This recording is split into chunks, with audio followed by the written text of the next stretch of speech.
नमस्कार मित्रों, एसएससी अड्डा जीके में आपका बहुत बहुत स्वागत है। रूरल मार्केटिंग से संबंधित आज हम पार्ट 11 आपके लिए लेकर आए हैं। जो सीरीज हमारी चल रही है आज उसका पार्ट 11 है। तो आज हम जो क्वेश्चन करेंगे वो वन लाइनर हमने तैयार किए हैं। तो आइए स्टार्ट करेंगे। स्टार्ट करने से पहले आप हमारे चैनल को लाइक, सब्सक्राइब और शेयर ज़रूर करें। तो देखिए, जब चैनल को ज़्यादा से ज़्यादा सब्सक्राइब करें जिससे हमें मोटिवेशन मिलता है। तो आइए देखते हैं प्रश्न नंबर 1। वैश्वीकरण के संदर्भ में बीपीओ का अर्थ है। तो बीपीओ को क्या अर्थ है? तो बीपीओ का अर्थ रहता है business process outsourcing. Business process outsourcing विपणन की आधुनिक पद्धति में शामिल है। तो आधुनिक जो पद्धति उसमें क्या शामिल है? इसमें है नेट पर प्रचार, नेट पर विज्ञापन, ईमेल के माध्यम से व्यवसाय की मांग करना आदि। तो जैसे आजकल जो आधुनिक प्रक्रियाएं चली हुई हैं, जो नेट के माध्यम से ईमेल, ई विज्ञापन आदि जो भी है, तो क्या विपणन की आधुनिक पद्धतियां हैं। प्रभावी विपणन के लिए सेल्समैन में निम्नलिखित कौन से गुण होते हैं? तो जब सेल्समैन रहता है तो क्या रहेगा उसमें रचनात्मकता होनी चाहिए, टीम की भावना, प्रेरणा, प्रभावी संचार कौशल क्या होना चाहिए। एक तो वह क्या होना चाहिए, उसको अपनी टीम को साथ लेकर काम करने की भावना, प्रेरणा देना। दूसरा प्रभावी संचार कौशल, यानी कि कम्युनिकेशन स्किल इतना अच्छा बेहतर होना चाहिए कि आपस में जो ग्राहक उपभोक्ता के साथ जो उसका संबंध है उसको स्थापित करने में वो काफ़ी रचनात्मक रहे। नेक्स्ट है बाजार अनुसंधान की आवश्यकता है। क्या बाजार क्षेत्र तय करना बेचने के लिए सही क्या होता है? इसमें तो होता है उत्पाद को ये तय करना होता है, उचित विपणन निर्णय लेना, बेचने का सही समय यानी कि सही वक्त कि किस टाइम पर कौन से प्रोडक्ट मार्केट में उतारने चाहिए, लॉन्च करने चाहिए। ये सब बाजार अनुसंधान की आवश्यकताएं रहती हैं। मार्केटिंग योजना मदद करती है किस में? तो जो मार्केटिंग की योजना वो बेहतर लीड जनरेशन, बेहतर सिस्टम, बेहतर परिणाम, बेहतर ग्राहक सेवा आदि जो होती है मार्केटिंग योजना में, ये सब चीज़ें मदद करती हैं। प्रेरणा का अर्थ क्या अर्थ है, क्या समझते हैं? तो प्रेरणा का अर्थ है कर्मचारियों को बेहतर प्रदर्शन के लिए प्रेरित करना। आज की दुनिया में विपणन प्रक्रिया में क्या है? तो विक्रेता को ग्राहकों की संतुष्टि। तो आज का क्या टाइम, आज क्या चाहता है ग्राहक? चाहता है कि वह संतुष्ट हो। कोई भी प्रोडक्ट अगर वो लेने जाता है, कोई भी अगर सामान वो खरीदता है, तो सबसे पहले ग्राहक की संतुष्टि आवश्यक है। बिक्री पूर्वानुमान में शामिल है। तो क्या, जैसे बिक्री करने से पहले क्या क्या चीज़ें आप सोचकर चलते हैं कि मार्केट में आपको क्या क्या किस तरह से करना है? तो बिक्री की योजना बनाएंगे, बिक्री का मूल्य तैयार करेंगे, साथ में वितरण चैनल है, वो उपभोक्ता स्वाद यानी कि उपभोक्ता को किस तरह का प्रोडक्ट चाहिए है। नेक्स्ट है उत्पाद के अलावा कीमत, प्रचार, सेवाओं के लिए संवर्धित विपणन मिश्रण में निम्न को छोड़कर और क्या शामिल है? तो देखिए, जो उत्पाद के अलावा कीमत भी होती है, प्रचार भी होती है, सेवा भी होती है, तो और क्या होना चाहिए? तो वो पैकेजिंग यानी कि आपकी पैकिंग जो होती है, किस टाइप से आप पैकेजिंग वगैरह करते हैं। डंपिंग की बिक्री से संबंधित है क्या? तो डंपिंग की जो बिक्री है उससे है घरेलू बाजार में बंद किए गए उत्पाद और विदेशी बाजार में बेचे गए उत्पाद।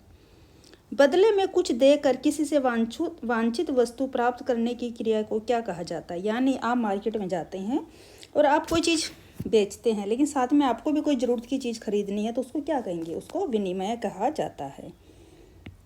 क्वेश्चन नंबर 12 डैश संबंधित उत्पादों का एक समूह है। तो कैसे उत्पादों का समूह है?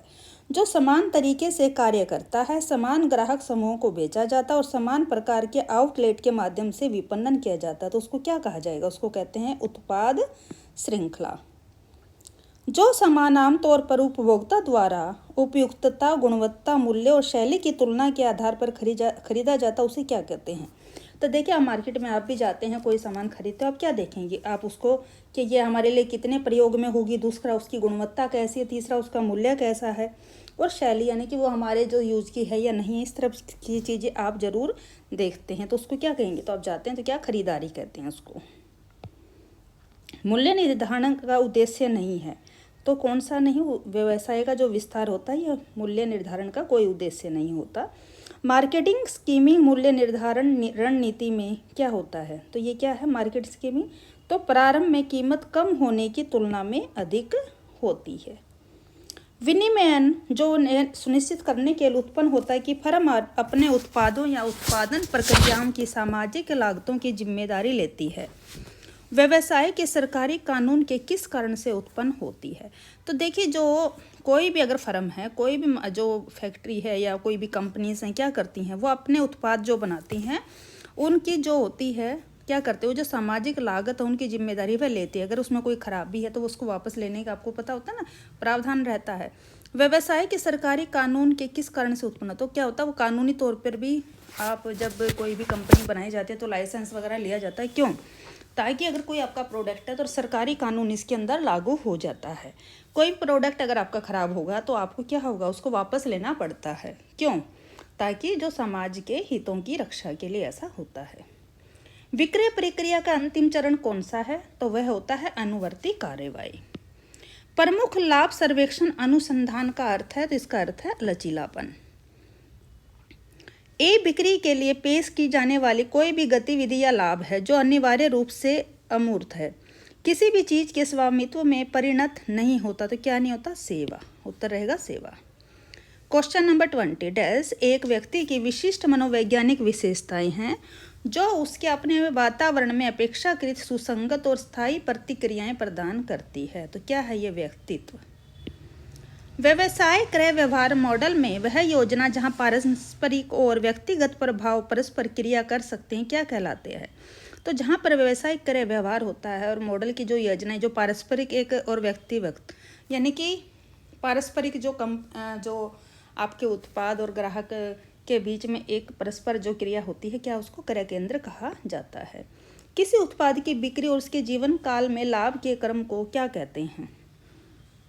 जो उत्पाद आप मार्केट में बेचते हैं और उसमें जब आपको जो लाभ प्राप्त होता है तो उस क्रम को क्या कहें? उसको उत्पाद जीवन चक्र कहा जाता है। यदि होंडा अपने ऑटोमोबाइल, लॉन घास काटने की मशीन और मोटरसाइकिल जैसे विभिन्न उत्पादों को कवर करने के लिए अपनी कंपनी के नाम का उपयोग करता है तो वे क्या है? तो देखिए, जैसे अब होंडा कंपनी है तो वो क्या है, वह अन्य प्रोडक्ट भी मार्केट में उतार सकता है अपने नाम से, यानी कि जैसे घास काटने की मशीन है, मोटरसाइकिल के अन्य पार्ट्स हैं, जो भी स्पेयर पार्ट्स वगैरह। तो अगर अपनी उसके लिए वह अपनी कंपनी का जो नाम अगर वो यूज करेगा तो उसको क्या होगा, तो वह अपने ब्रांड का विस्तार करता है। क्या करता है? ब्रांड विस्तार रणनीति इसको कहा जाएगा। यदि कोई कंपनी उत्पाद या बाजार विस्तार ग्रिड पर अपने विकल्पों पर विचार करते हुए, यदि कोई कंपनी विकास को प्रोत्साहित करने के साधन के रूप में नए उत्पादों के साथ अलग अलग असंबंधित क्षेत्रों में जाने का विकल्प चुनती है तो कंपनी इनमें से किसका अनुसरण करेगी? सामान्य रणनीतियों का पालन करना क्या कहलाएगा? तो ये क्या होता है? तो इसको विविधीकरण कहा जाता है। अभी आपको पता है ना, जैसा कि अगर होंडा चाहता है कि भाई वह घास काटने की मशीन भी निकाल दे, स्पेयर पार्ट्स भी निकाल दे, अन्य कोई और चीज़ भी अगर वो लॉन्च करना चाहे तो कर सकती है, किससे? अपने होंडा के नाम से ही। तो इसको क्या कहा जाता है? विविधीकरण, यानी विविध प्रकार की मार्केटिंग करना। यदि आपकी कंपनी को कपड़े का सूट जैसा कोई उत्पाद बनाना है और उस उत्पाद को बेचना है तो आपकी कंपनी किस क्षेत्र के अंतर्गत आएगी? तो आपने मार्केट में गए हैं और आपने सूट का कपड़ा आदि तैयार करना है और आप उसको मार्केट में लॉन्च करते हैं तो क्या कहेगा? तो वह व्यवसाय है, व्यापार है। वह लागत जो उत्पादन या बिक्री स्तर के साथ भिन्न नहीं होती, क्या कहलाएगी? तो वह क्या होती है? निश्चित लागत। नेक्स्ट, शून्य आधारित बजटिंग का अर्थ है, यानी कि ZBB है जो शून्य आधारित जो बजटिंग है उसका क्या अर्थ होता है? इसका अर्थ होता है प्रत्येक वर्ष बजट बनाना। तो प्रत्येक वर्ष कैसे बजट बनता है? जो शून्य से शुरू होता है। तो आपको पता है हर साल क्या होता है? बजट बनता है, नया बजट आता है। जब भी कोई चीज़ होती है क्या होता है? जीरो से ही उसका रेट निर्धारित करा जाता है, यानी कि कंपनी अब सिलेंडर है या कोई भी कपड़ा है, मोबाइल है, टेलीविज़न आदि जो भी है, तो क्या होता है? हर साल जो बजट होता है वह शून्य से ही स्टार्ट किया जाता है। विपणन के संदर्भ में दृष्टिकोण को सर्वोत्तम रूप से परिभाषित किया जा सकता है, किसके द्वारा? तो उपभोक्ताओं की मानसिक स्थिति के आधार पर आप इसको परिभाषित कर सकते हैं। किसको? रूरल मार्केटिंग को। जस्ट इन टाइम यानी कि JIT को दुनिया भर में व्यापक स्वीकृति मिली है, लेकिन सबसे पहले इसको किसने अपनाया था? किसने इसको पेश किया था? तो जस्ट इन टाइम जो तकनीक है, सबसे पहले इसको जापान ने इसको स्वीकृति प्रदान की थी। किसने? जापान। नेक्स्ट क्वेश्चन देख लेते हैं। चयनित उम्मीदवारों को विशिष्ट नौकरियां और कार्यस्थान आवंटित करना कहा जाता है। तो आप देखिए, जब भी आप कहीं पर किसी भी आप कोई भी कोर्स करते हैं, कंप्लीट हुआ आपका और आपको क्या होता है, कहते हैं ना प्लेसमेंट मिला, तो उसको क्या कहा जाता है, तो कार्यस्थान आवंटित करना जो होता है उसको आप सभी को पता है, प्लेसमेंट कहा जाता है। एक पार्षद के रूप में एक कार्मिक प्रबंधन, मान लीजिए आपको कोई काम सौंपा जाता है और आप उसको करते हैं, तो क्या करेंगे आप, तो आपका प्रबंधन किस तरह से आप करेंगे उनको, तो कर्मचारियों को प्रोत्साहित करना। गोदाम प्रबंधन में शामिल नहीं होता, क्या नहीं होता, ऑर्डर चुनने की प्रक्रिया। तो ऑर्डर तो देखिए कोई भी आप लेंगे, लेकिन जो गोदाम होता है उसमें तो सिर्फ प्रोडक्ट्स को आप इकट्ठा करते हैं, एकत्रित करते हैं। एक विपणन तकनीकी जहां विपणक किसी विशेष खंड में एक विशिष्ट भूमिका निभाता है कहलाती है, तो उसको क्या कहते हैं, उसको आला मार्केटिंग कहा जाता है। विपणन वितरण में 4P का तात्पर्य है, तो इसको 4P का तात्पर्य रहता है, उत्पाद, मूल्य, स्थान, प्रचार। एक व्यक्ति जो अंततः किसी भाग या संपूर्ण का निर्धारण करता है, क्रय निर्णय को कहा जाता है, तो इसको कहा जाता है निर्णायक। जब कोई फर्म अपने व्यवसाय का कुछ हिस्सा दूसरे को बेचती है तो इसे क्या कहते हैं, तो इसको विनिवेश कहा जाता है। क्रेता प्रतिरोध का अर्थ है, क्रेता प्रतिरोध का मतलब रहता है झिझकने वाला क्रेता। डेबिट कार्ड के लिए लक्ष्य बाजार है, तो यह है सभी मौजूदा खाता धारक। SME का अर्थ है, तो SME का अर्थ रहता है लघु और मध्यम उद्यम। डैश आउटसोर्सिंग का अर्थ है, डैश आउटसोर्सिंग का मतलब रहता है बाहरी एजेंसियों द्वारा प्रदान की करना। DSA का अर्थ, DSA की फुल फॉर्म रहती है डायरेक्ट सेलिंग एजेंट। विक्रय भाषा में रूपांतरण का अर्थ है, तो विक्रय भाषा जो होती है, बेचने वाली जो भाषा, उसमें रूपांतरण का क्या अर्थ होता है, उसका होता है संभावनाओं को ग्राहक में बदलना। बैंक मार्केटिंग को इस प्रकार माना जाता है, किस प्रकार, सर्विस मार्केटिंग। बिक्री प्रक्रिया का अनुक्रम है, तो ये रहेगा लीड जनरेशन, कॉल, प्रेजेंटेशन और बिक्री। स्वचालित टेलर मशीनें, तो जो स्वचालित जो आपकी मशीनें रहती है जिसको आप ATM बोलते हैं, तो बैंकिंग उद्योग के लिए नवीनता है। सेवा उद्योग के संदर्भ में यह विपणन मिश्रण के तत्व में एक नवाचार है, तो उत्तर रहेगा इसका वितरण। एक ब्रांड को सर्वोत्तम रूप से परिभाषित किया जाता है, नाम, प्रतीक, डिजाइन या इनका संयोजन जो विक्रेता के उत्पाद की पहचान करता है। तो जो विक्रेता है, जो बेचता है, तो जो उसका होता है नाम और प्रतीक, यानी कि उसका कोई भी एक लोगो है, उसका जो डिजाइन है, इनका जो संयोजन है, विक्रेता के जो उत्पाद है, जो प्रोडक्ट वो बेचता है, उसकी पहचान को वो बनाता है। ब्रांड नाम और ब्रांड के बीच एक विशिष्ट कारक ब्रांड नाम है, तो ये क्या होता है, तो इसका मतलब होता है जो शब्द से मिलकर बनता है, एक दूसरे वर्ड से ये बनाया हुआ है। नेक्स्ट है, जब कोई फर्म, नेक्स्ट क्वेश्चन, जब कोई फर्म किसी बेहतर या नए उत्पाद के लिए अपने मौजूदा ब्रांड नाम में से किसी एक को ब्रांड नाम के हिस्से के रूप में उपयोग करती है, तो ब्रांडिंग को डैश कहा जाता है, इसको ब्रांड एक्सटेंशन ब्रांडिंग बोला जाता है। संतरे के जूस का एक कार्टन पर कोई ब्रांड नाम नहीं होता और पैकेज पर केवल उत्पाद का नाम ऑरेंज जूस लिखा होता है, ये क्या है, इसका उदाहरण। तो ये देखिए, जो जूस है, जो लिक्विड चीज़ें जो भी मार्केट में आती हैं, तो वह क्या एक सामान्य ब्रांड रहता है। नेक्स्ट है, जब डैश ब्रांडिंग का उपयोग किया जाता है तो सभी किसी फर्म के उत्पादों को एक ही नाम या नाम के कम से कम भाग के साथ ब्रांड किया जाता है, इसको क्या है, तो यह होता है पारिवारिक। लेबलिंग 3 कारणों से महत्वपूर्ण है, प्रचारात्मक और कानूनी कारण। तीसरा कारण क्या है, तो तीसरा रहता है, एक होती है प्रचारात्मक, दूसरा होता है कानूनी और तीसरा रहता है सूचनात्मक। तो लेबलिंग के 3 कारण महत्वपूर्ण रहते हैं। लेबलिंग सूचनात्मक, कानूनी और कारणों से महत्वपूर्ण है, तो सबसे जब इनसे तीनों से क्या महत्वपूर्ण रहेगी, तो आपको प्रमोशनल। एकाधिक पैकेजिंग क्या है, तो यह एक पारिवारिक पैकेजिंग के समान होती है। विपणक को पैकेजिंग को एक प्रमुख रणनीतिक उपकरण के रूप में देखना चाहिए, क्यों, विशेष रूप से क्यों, ताकि जो उपभोक्ता है उसको वह उत्पाद सुविधापूर्वक रहे। पहला कदम बिक्री प्रक्रिया क्या है, तो यह है पूर्वेक्षण। स्वीकार्य संभावना से संपर्क करने से पहले एक औद्योगिक सफाई उपकरण कंपनी का विक्रेता विश्लेषण करता है।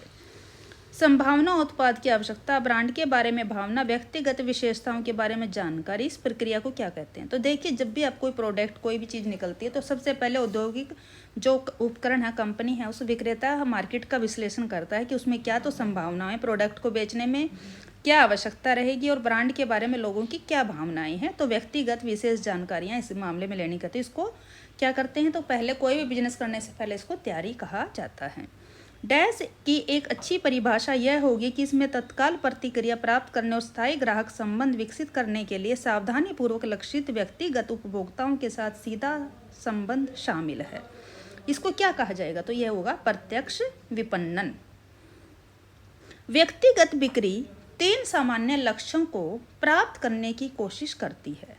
संभावनाएं तलाशना, खरीदने के लिए संभावनाओं को आश्वस्त करना और रहता है ग्राहकों को, तीसरी रहती है संतुष्ट रखना। शुद्ध बैंकिंग और कुछ नहीं। तो विज्ञापन शीर्षक किस बैंक से संबंधित है? तो शुद्ध बैंकिंग और कुछ नहीं, यह जो शीर्षक है किस बैंक के द्वारा दिया गया है? तो यह है भारतीय स्टेट बैंक। किस संगठन ने परिभाषा दी है कि विपणन का संबंध उत्पादक से उपभोक्ता तक वस्तुओं और सेवाओं के प्रवाह में शामिल लोगों और गतिविधियों से है? तो इसको दिया है रेजिना विश्वविद्यालय ने। तो ये जो परिभाषा दी गई है, यह विपणन का संबंध जो है किस संगठन ने दी कि विपणन का संबंध उत्पादक से उपभोक्ता तक वस्तुओं और सेवाओं के प्रवाह में शामिल लोगों और गतिविधियों से, तो यह रेजिना विश्वविद्यालय। विपणन के इतिहास में उत्पादन अवधि कब समाप्त हुई? तो यह हुई थी 1920 के दशक में। कब हुई थी? 1920 में। वाक्यांश, एक अच्छा उत्पाद खुद ही बिक जाएगा, द्वारा संक्षेपित एक विपणन दर्शन अवधि की विशेषता। तो क्या है ये? अगर आपका अच्छा होगा उत्पाद तो खुद ही बिक जाएगा, तो क्या है ये? तो यह है उत्पादन। डैश अभिविन्यास वाला एक संगठन मानता है कि ग्राहक विरोध करेंगे ऐसे उत्पाद खरीदना जिन्हें आवश्यक नहीं समझा जाता। तो क्या है? बिक्री। संबंध में विपणन कंपनियां डैश के साथ संबंधों पर ध्यान केंद्रित करती है। तो किस पे करती है? तो ये रहेगा दीर्घकालिक, ग्राहक और आपूर्तिकर्ता। राजनीतिक अभियान आमतौर पर डैश के उदाहरण है किसके? तो ये रहते हैं व्यक्तिगत विपणन। कोका कोला संगठन ओलंपिक का आधिकारिक प्रायोजक है, फर्म संलग्न है। तो यह है इवेंट मार्केटिंग। आज के मार्केटर्स को डैश की जरूरत है, रचनात्मकता और आलोचनात्मक सोच कौशल दोनों की। तो आज जो मार्केट के अंदर कोई भी प्रोडक्ट्स की मार्केटर्स को क्या जरूरत रहती है? तो उसमें आपको एक तो रचनात्मक, दूसरा आलोचना। क्यों? ताकि अगर आपका प्रोडक्ट की कमी का आपको पता लगेगा, आप उसको सुधार कर सकेंगे। तो यह थे क्वेश्चन, आप देखिए, बताइए हमारी सीरीज आपको कैसी लगी है। आज का जो